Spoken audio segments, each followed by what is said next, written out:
Hey guys, what is up?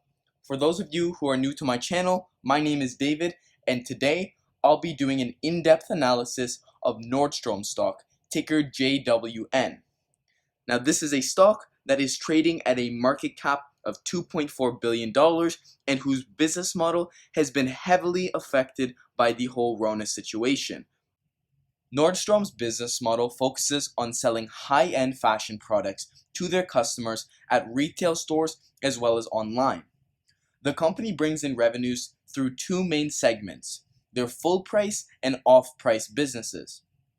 Within their full price business segment, this mainly consists of their Nordstrom department stores and Nordstrom website, as well as a brand called Trunk Club, which offers a more personalized selection of clothing similar to Stitch Fix.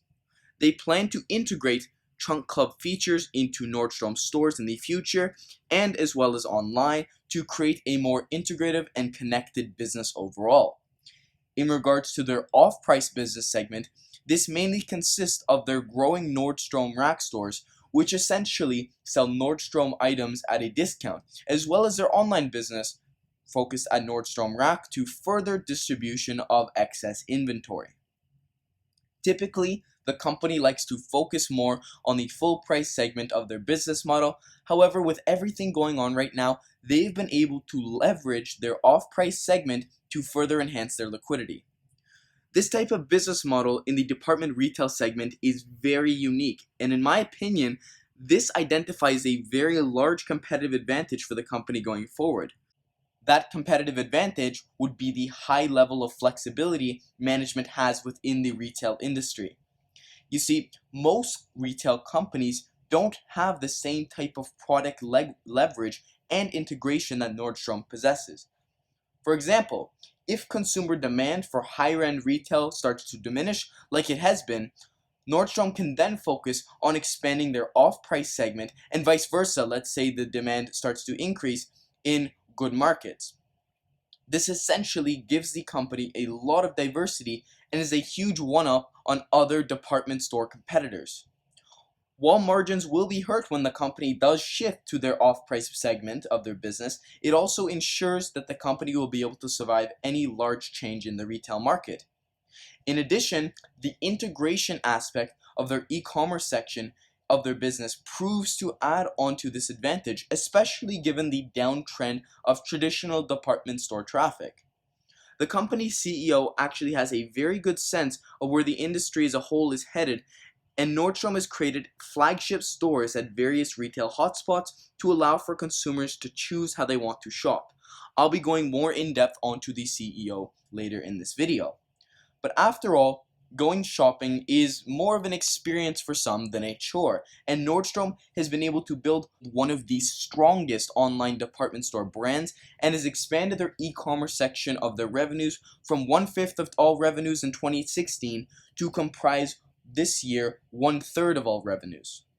With everything happening right now, Nordstrom has explicitly stated and moves towards an accelerated transition to online sales, which seems to be working out wonderfully. In terms of the most recent earnings call, Nordstrom had highlighted this advantage and was able to offload a whopping 25% of their inventory in one quarter through a variety of channels in order to further increase liquidity. In addition, they reinforce the importance of the company furthering their online presence and ensuring customers are able to purchase their products through as many channels as possible. This, of course, is very important, and right now, where Nordstrom stacks up to competitors, they are gaining an increasing amount of market share in the online department store retail space. Next, let's take a look onto their financials. In terms of their balance sheet, they have a current ratio of roughly 1, but also have reduced inventory and taken on $600 million of debt. That would ensure that they have sufficient liquidity going forward.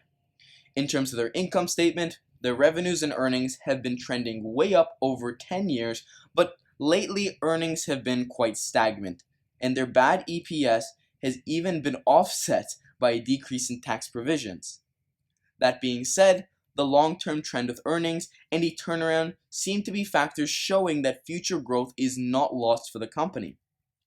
Plus, Nordstrom is still trading at a trailing PE of close to 5, compared to normally trailing at a 12. The markets really don't seem to predict any long-term growth for the company, despite there being many catalysts that would hint otherwise. Nordstrom has stopped share buybacks and decreased capex in regards to cash flow, so it is a little bit irrelevant to speculate what future cash flow could look like, but overall cash flow has been mirroring net income. In terms of management, I really like their CEO, Eric Nordstrom, and it really seems to me like he has a great grasp of the changing retail environment and understands that a company like Nordstrom still needs those flagship stores to lure customers in and has selected great locations for those stores to operate in.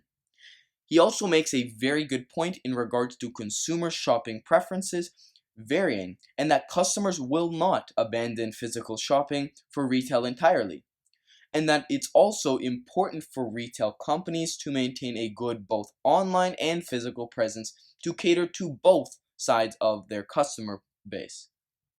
Eric has also been taught most of what he knows from his father, who had originally created the business.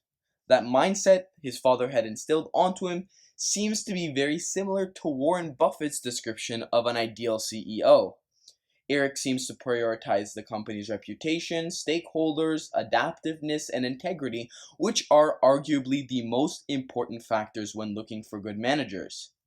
This, in my eyes, is a fair company trading at a wonderful price, and while I like to stay away from these types of plays, Nordstrom has the potential to become a wonderful company. And because of their unique play on consumer experience and retail in general, it's very hard for someone like Amazon to come in and disrupt their operations.